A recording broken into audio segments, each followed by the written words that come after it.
Hi there, I'm Gloria Makarenko. Put on your walking shoes. Let's explore the city's secrets. This is Our Vancouver.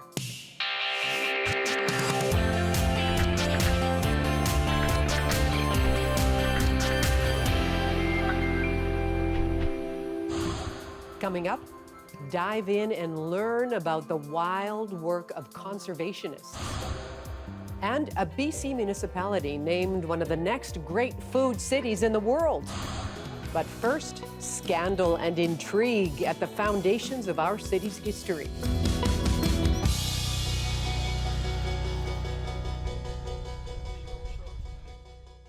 Are you ready for this? Stories of jealous lovers, fortunes built and lost, even murder. Just a few things that underpin the tales of how Vancouver's most iconic buildings came to be. And we're going to dig into some of those dirty foundations right now with Will Woods. Will runs an award-winning tour company, and it's called Forbidden Vancouver. Oh, such mystery and intrigue, Will. Thank you so much for coming in. Thanks for having me, Gloria. Thank you. Okay, Forbidden Tours. What's the whole premise here? Well, we want to take people out and explore Vancouver's oldest and neighbourhoods that have its richest history and really immerse people back in those lost years. The city's changed so much over the years. And we want to bring people on walks through its remarkable, its most interesting, its most intriguing histories. Well, most intriguing and at times salacious, right? True, What true. is it about these forbidden stories that attract us, do you think? Well, I feel like there's a couple of angles to this. One is that it can be really interesting and often fun to shine a light on how social mores have changed so much over the last 100, 150 years. And things that were maybe salacious and outrageous 100 years ago are now just would be totally commonplace and accepted today. So I think that's a really, for me, an interesting part of doing this kind of work. I think also there's a chance when you're walking around and looking at these old heritage buildings to really immerse yourself visually in a time that's long ago. The city looks so different. We had streetcars going up and down this street right here, 100 or so years ago. That's totally gone now, and we love holding up old heritage and vintage photographs and immersing people back in that time. Right, and how did you get into this?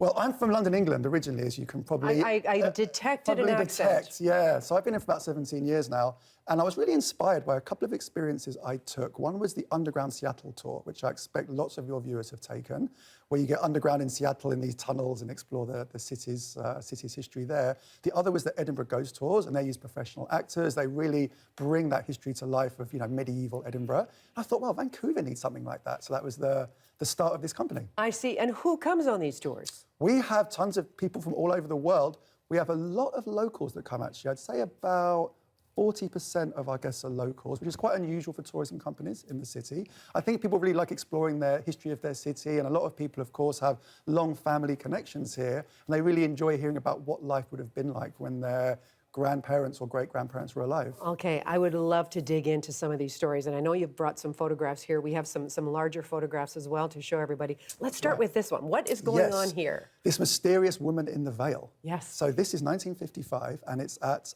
a public inquiry into police corruption. And there'd been some big allegations made about top cops being on the take from gambling bosses. And Helen Douglas was her name. She was not a cop. She was the mistress of the chief of police. And she turned up, it was standing room only in the courtroom, and she turned up to testify. And she said that Walter Mulligan, the chief of police, had paid for expensive jewellery, trips to the States, he'd paid her rent, he'd paid for a love nest in Langley where they escaped on the odd evening or weekend together. Right. And when the judge said, well, Miss Douglas, where did the money come from to pay for all these extravagances? She said, I had the impression it didn't come from his salary, which I thought was quite a sassy line to use in a courtroom. Perfect. I won't say what happened to Walter Mulligan. Guests will have to come on the tour and find that out for themselves. I see, but again, when we're talking about the buildings and their history, this was in the old courthouse? That's right, which is, of course, the Vancouver Art Gallery today. Yeah.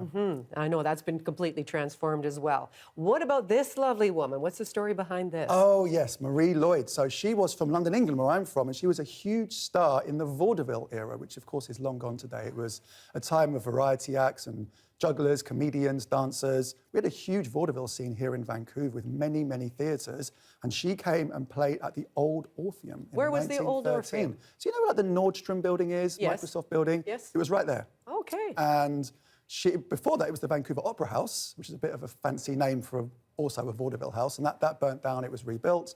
And she came in 1913 to great fanfare. And on her opening night, you had the mayor there, all the city councillors had brought their wives with them, all the newspaper editors, and people were intrigued and worried about how salacious her act was going to be. Okay. Yeah. And were there any repercussions for her? Well, she did perform her most outrageous or risque number, which was a song entitled "She Sits in the Cabbages and Peas."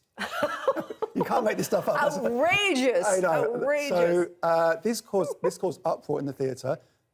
The next day, there was an editorial in the World newspaper. We don't have the World newspaper today. It was a major newspaper of the time. And the owner himself wrote an editorial saying her act was lewd, it was disgusting. The mayor should take the Orpheum's license away.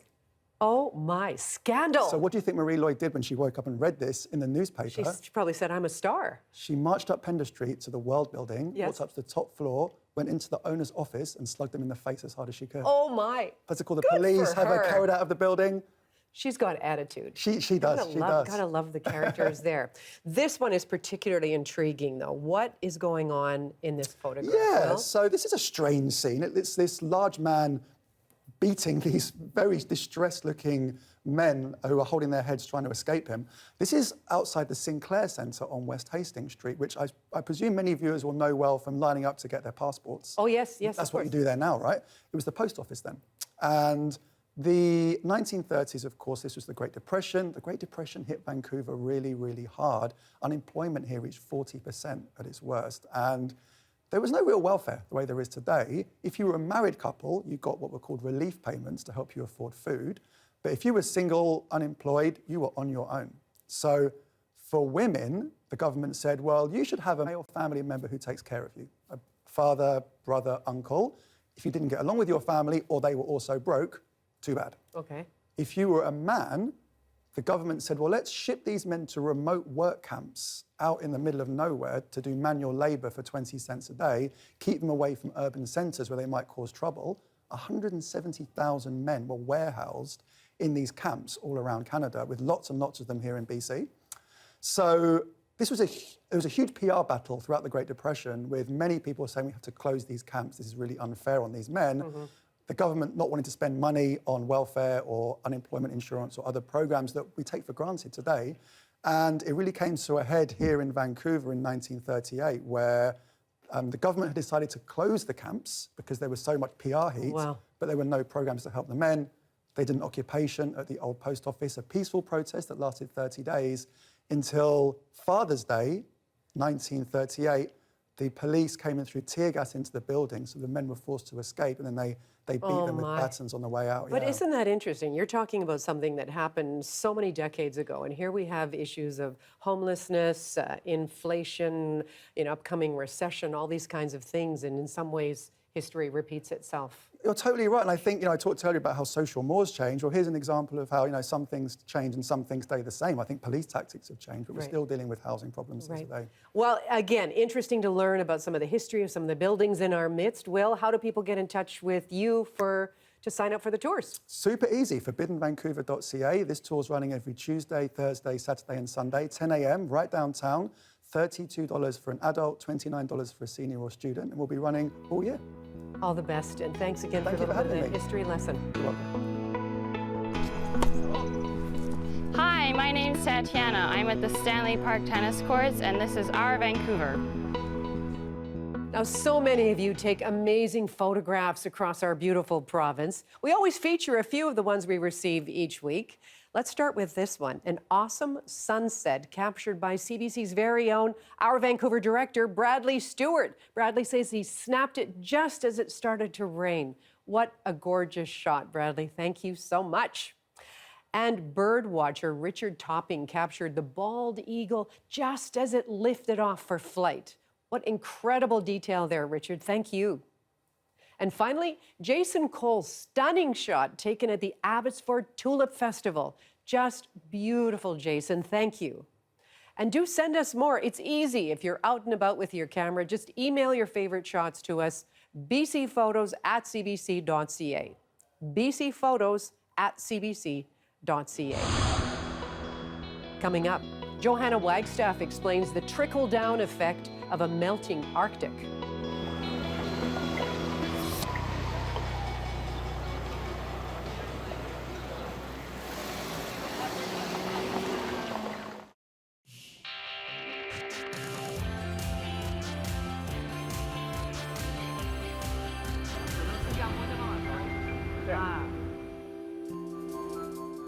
Arctic amplification. Let me explain. The Arctic is warming much faster than the rest of the planet, 4 times as fast, in fact, and Arctic amplification is the reason for it. As the planet warms, sea ice melts, exposing the darker ocean beneath it. Like wearing a black t-shirt on a hot day, the darker surfaces absorb more energy from the sun, causing more heating, and you guessed it, in turn, more melting, so on and so on.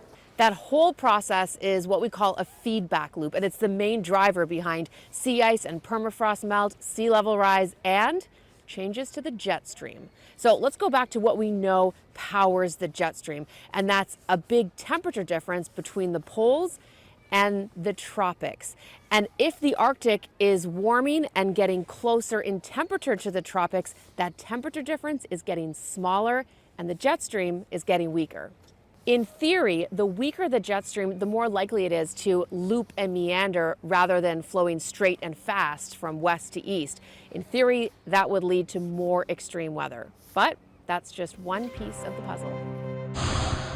Johanna, thank you so much, and welcome back to Our Vancouver. I'm Gloria Makarenko. Now, for my next guest, family is everything. And her family is pretty big because it includes a whole community of fishing families across the province. It's called Skipper Otto. And today, co-founder Sonia Strobel is with us to tell us a little bit more about that and prepare some delicious spot prawns for us as well. Sonia, hello there and welcome. Thank you, Gloria. It's so nice to be here. Okay, let's talk about this big BC fishing family and why it's important to keep our fresh fish here. It is so important. You know, I married into a fishing family about 20 years ago. And before that, I had a hard time accessing local BC fish. It was hard to get. And for BC fishing families, it was so difficult to connect with local audiences here. Most of our seafood, about 90% of what we catch, is exported to markets overseas. Right. And we can't get it here. About 80% of what we are getting is imported from other fisheries. And I thought there has to be a better way to connect fishing families directly to home cooks who want to get access to the seafood. Okay, so what is that connection? How does it work? Yeah, so it works through a kind of subscription model. So people commit before the start of the fishing season, that means before May 31st, and they commit to eating seafood for a year from these fishing families. They buy a share in whatever size they'd like, and that's a pre-purchase credit. And then they can pick and choose from the catch of our 45 fishing families all throughout the year whenever they want, and pick it up at we have about 30 pickup locations throughout Metro Vancouver, and then more sprinkled throughout the province, throughout BC, where people can get that seafood directly from those 45 fishing families. Wow, so this is Metro Vancouver and Vancouver Island, the islands around the as islands well? around, and actually all the way as far as Ottawa, we have pickup locations. Oh, you do? We do. Oh, I see. So how do the Ottawa people, are they eating BC fish? They are. They're eating BC fish, yeah, that's coming direct from our families to their pickup locations. Okay, I was going to say, okay, fresh fish around Ottawa. I don't know. I don't know. Not yet, but so ultimately, what does that mean then for the fishers and their families? Yeah, it's a real game changer for fishing families, because without a model like a community-supported fishery, fishing families take all the risk up front. They don't know what they're going to catch, but they have so many upfront expenses. They go out to fish to sea, and the fish is gone. They just so much uncertainty. But with the community-supported fishery model, they know that everything they're going to catch that year is pre-sold for a fair price. They know what they're going to be paid. So it takes some of the risk out. A little bit of security. That's a little bit of right. security. Yes. So what is the catch of the season?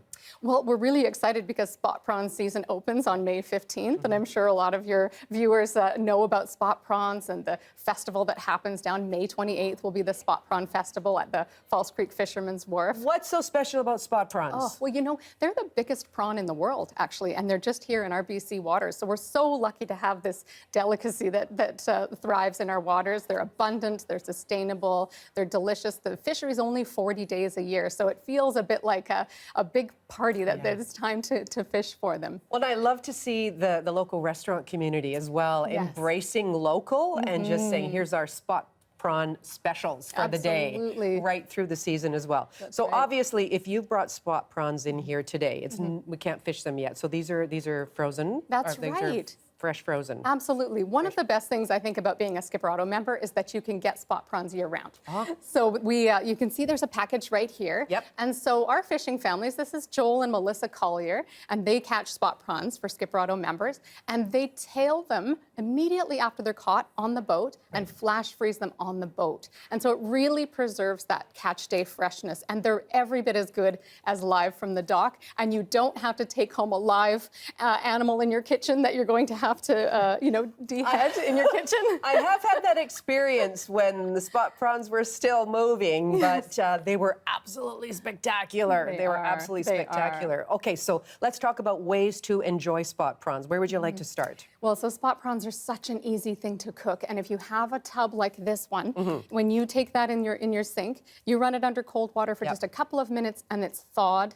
Their heads have already been removed, so they're ready to go. You can blanch them just by pouring boiling water on them in a bowl, leave it there for about a minute, and they're ready to eat. So what you really don't want to do is overcook, right? Correct. Because they're going to be tough and That's right. chewy and all the rest. They need so little because of that freshness. That's right. Okay, exactly. ideal. Well, let's start with these ones look like just a nice kind of just the prawns. That's What's on right. here? So this is a really common thing I like to do in the spot prawn season. It's just really fresh. It's just butter, garlic, white wine, a little bit of parsley on there, and they're just delicious. They're good to go. You can leave them in the shells. They're just beautiful like that in their shells. If your guests don't mind rolling up their sleeves, peeling them as they eat, you can dip them in some garlic butter. Just delicious and so simple. I love that. Okay, you peeled some here for me, I peeled didn't some you? for you, peeled so some. you Look, can I go ahead try and that. see what you So think. little- Tell me if you feel like they're good. Hey, after they are frozen, they're not live, but every bit is good, right? It's got that crunch. Yeah. That crunch that you get with a fresh prawn. So that's just flash frozen. That's it. and then right. and then lightly cooked. That's right. That is fantastic. Thanks. And all these recipes are on our website, so if your viewers want to check them out, they're easy to find. Beautiful. Okay, and then you can make the salad. Well, this is so delightful this time of year when we're having the fresh greens coming. I have my CSA box, so I'm getting my vegetables from my farmers, and strawberry season's coming too. And so this is a very simple salad: spinach, we have cucumber, we have strawberries, and then we've blanched those spot prawns, and then we just pop a few walnuts right on top there, and it's good to go. Just a light vinaigrette. Light vinaigrette, and we've put some vinaigrette on your bowl there, but we like to dress salads just before we eat them, right? So that they don't get soggy. You don't want soggy. And again, because you want some of that really fresh seafood flavor to come through, don't right. overpower. And I even noticed that with the garlic and butter that you right? put here. Very, very subtle. They don't need much. I love the fresh. Okay, I'm going to try a little bit of that because you've got a little bit of... little dressing on there. I love that too, but again, I'm still getting the crunch. Right, a nice firm spot prawn. And not all spot prawns are equal. If you get spot prawns when they're live, and if they die with their head attached, there's an enzyme in that head part that will cause the meat to deteriorate very quickly, and so the meat will become soft. Right. So often if you're getting soft spot prawns, they weren't flash frozen in their top quality, but ours, you're going to get absolutely top quality prawns, and you're going to have that bite, that firmness. That is absolutely gorgeous. Okay, so we've got, maybe we could do appetizer, a little bit of accompanying salad, and then the main. I love this dish. This was invented by a friend of mine, Aurora, who put together this dish. It's fettuccine, it's mushrooms, it's spot prawns in there, and there's the secret ingredients. It's a pinch of curry powder that just gives it a lovely color and a lovely flavor. Look at that. I pretend to toss. Pretending to So toss it, you've already done all the work here. So how would you top off something? It doesn't need much. It doesn't really need much. Okay. I'll say that a little bit of Parmesan cheese on the top there. Just a sprinkle on the top. You can also do this in a casserole dish, and put a little more cheese and put it under the broiler. Oh yes, a kids. little bit of crispiness, but don't That's right. overcook those prawns. Exactly, Don't overcook those prawns. exactly, So you've got yeah. a little bit here. I'm not going to start with the fettuccine here, but I will get a little bit of the mushroom. Sure, I think just to absolutely. get a little bit of that flavor. Isn't that beautiful? Thank you for lunch today. You're so This is welcome. lovely. A little richer. That is gorgeous. I love the combination with the mushroom as well. Tell me about the festival. How is that a great way to enjoy, and even people who have never tried spot prawns. Yeah, the Spot Prawn Festival is a wonderful way to come down to the docks at Falls Creek Fisherman's Wharf. The Chef's Table Society puts on a beautiful event where they have spot prawns of all different ways that you can come and taste, have a little bit to eat. But the beautiful thing, you know, we're so lucky to have a working fishing harbor right in the middle of our city. So you can come down and see the boats coming in and offloading their catch for the day, seagulls around. It's lovely Doesn't come event. any fresher. That's a West for sure. Coast experience for That's sure. right. Thank you so much for coming in and welcome. for this taste of beautiful BC. Born and raised in BC, spot prawns. Get yours while they're fresh. Thank you. I'm Stuart, and you're watching Our Vancouver. Have you heard the news? Surrey has just been named as one of the next great food cities in the world. The American publication Food and Wine magazine. It chose Surrey alongside 6 other big cities, including Venice, Marseille, Kanazawa in Japan. And our Leanne Young has more on all the reaction. Ah, Surrey, where a sprawling metropolis needs plenty of green space, and where you might still be able to afford a backyard. The fastest growing city in British Columbia has a reputation, not always a fair one, but this is something to be proud of. Surrey, a world-class culinary destination? Food and Wine magazine has just dubbed Surrey one of the next great food cities in the world. I love talking about food. I found food blogger Raj Tandi, who's lived her entire life. We're here at her favorite restaurant to hear what she has to say about the new title. Chicken corn soup is like my absolute go-to at Dragon Walk. This like reminds me of my childhood. It's like a hug in a bowl, right? It is like a hug in a bowl. When you heard Food and Wine magazine said Surrey, the next great food city, what was your reaction? First, I almost cried because I love this city. And second, I was so like vindicated. I was like, I've been saying this for years that like Surrey has the best food scenes.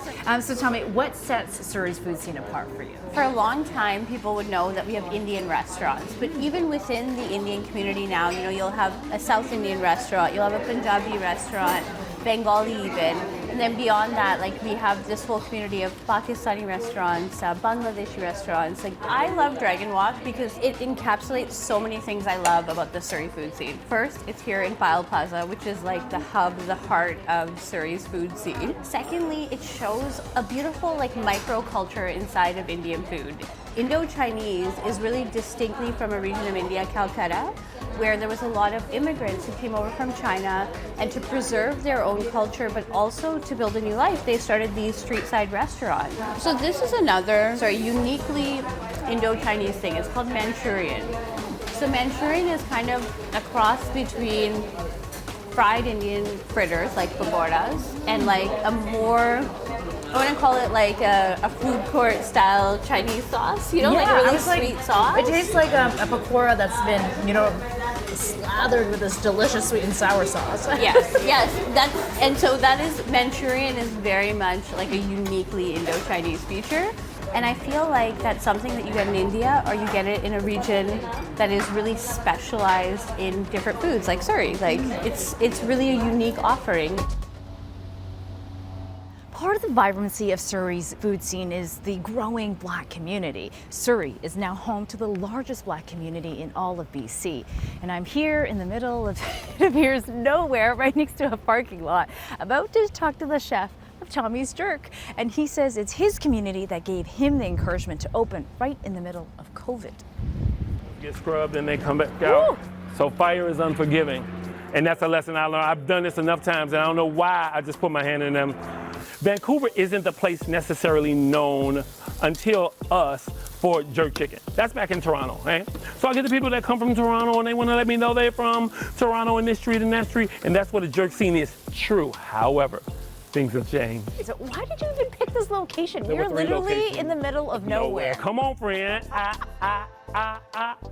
and we're number one.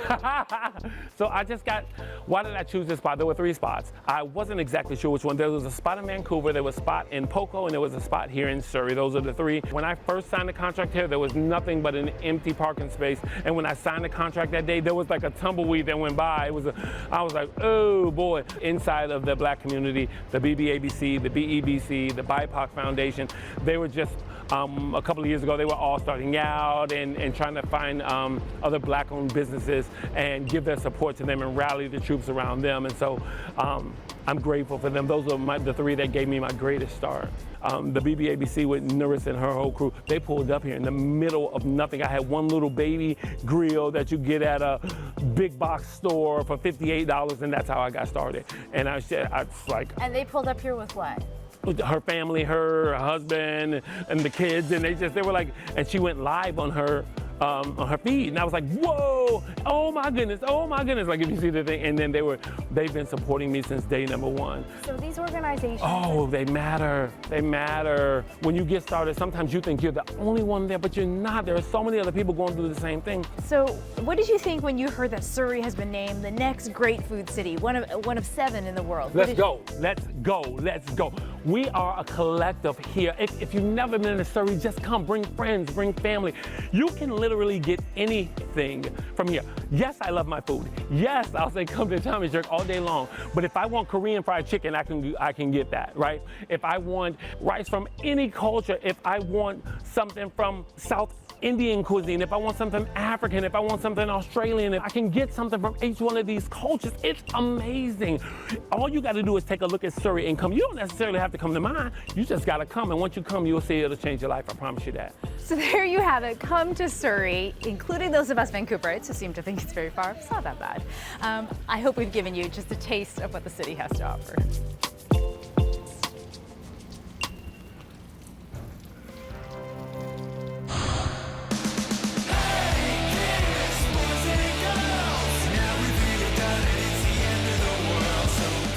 If you'd like to get out and see some live music, North Delta rockers Theory of a Dead Man. They play the Abbotsford Centre May 12th.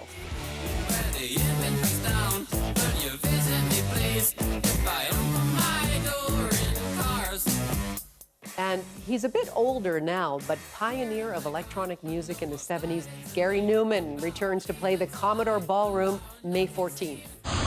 Hey, Grant Lawrence here on CBC Music, and I would like to share with you today the incredible story of a Canadian country music star whose humble beginnings all started in Grand Prairie, Alberta in Peace River country. Tenille Townes first started releasing songs back in 2009, but really exploded onto the scene with this #1 hit from 2018.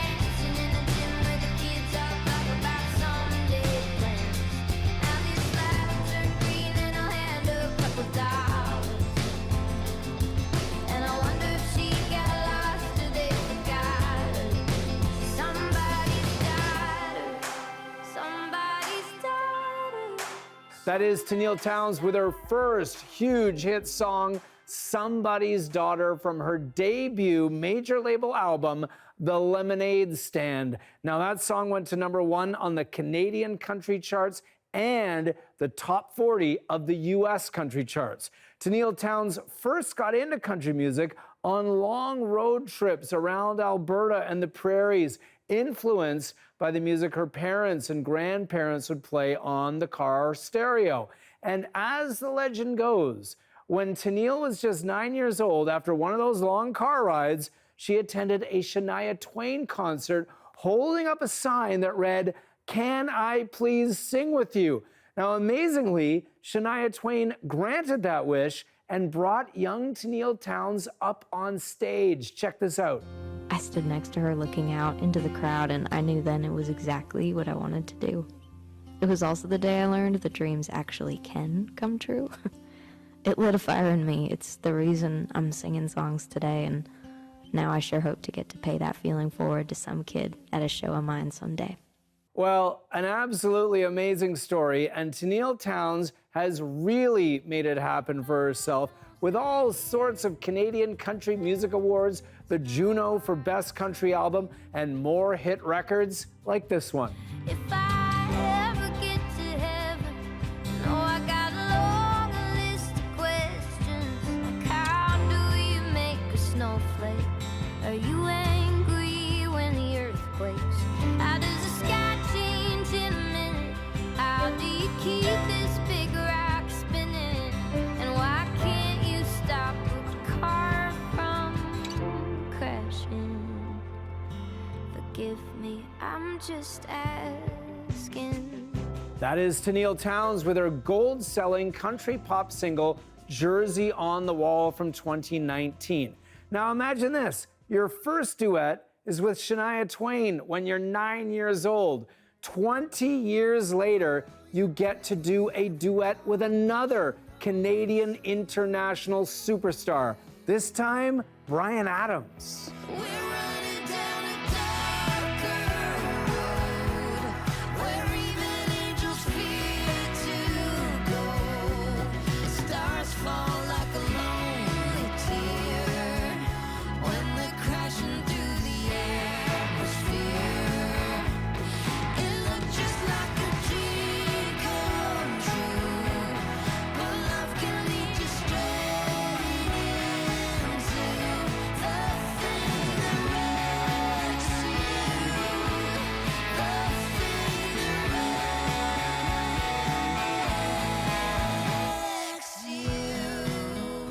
Wow, that is the latest hit from Tenille Townes out of Grand Prairie, Alberta, joined there by none other than Bryan Adams of North Vancouver, BC. That was the song, The Thing That Wrecks You. It's already hit #1 on the CBC Music Top 20, and that is the tune that you need to add to your pop country music playlist for this week. I'm Grant Lawrence. I'll check in with you again soon. Coming up, rise and dive to the challenge faced by a marine conservationist in BC.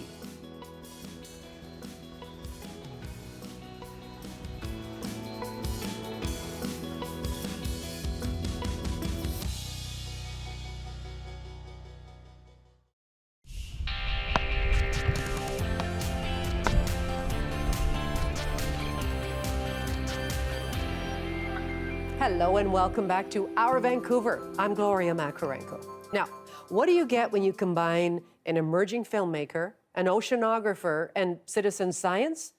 Well, what you get is an unforgettable documentary that looks into the wild work of conservationists in BC. Elena Jean and Hélène Carrier, they take us under the waves.